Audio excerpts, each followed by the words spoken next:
Well, hello there. Today's highlight is the Netherlands. Well, have you heard much about them? Do you know what they're famous for? Yes, they're below sea level. But how can a country live below sea level when it's right beside the ocean? How? Well, if you think about it, it could be a giant submarine. But how would it get sun then? Yeah, that's impossible. But there's another fear behind it. What one more reliable, one perfect. That is, of course, they're actually of a legend, Atlantis. Yes, they've a lost city Atlantis, disguised as the Netherlands. Yes, then how can this be? You might ask yourself, or you might ask me, but it's actually quite possible, because in 1942, when Japan attacked Pearl Harbor, Atlantis sunk, and it floated away under the water with a Gulf Stream until it actually got stuck on Germany, and the people of the fish monsters that started living there at that time actually drew the city up from the water as much as they could, just so that the shield could hold back the water, so they got sun.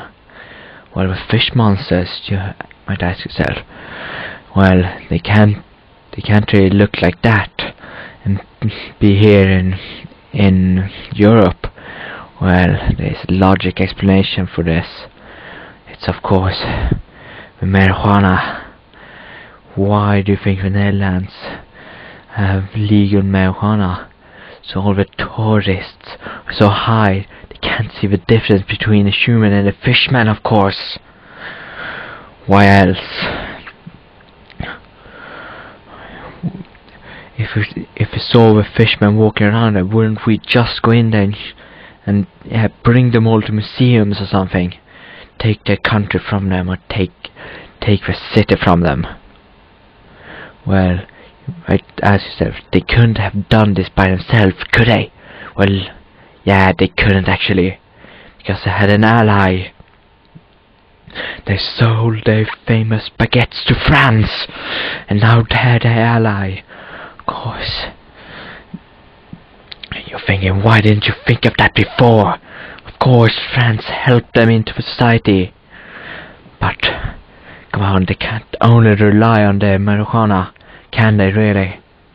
Come on, some people don't even smoke marijuana, even if they can't get the chance legally. Well, of course, that's the beauty of it. They're beside Germany, of course. And you know, all the tourists go through Germany because there isn't really anything to see in the Netherlands. They go to Germany, drink themselves drunk with German beer, and then drive over to the Netherlands. They're so drunk they can't really see the difference between a fishman and a real shoeman. I think that's all. I hope you learned a lot about the Netherlands. Beware when you go there next.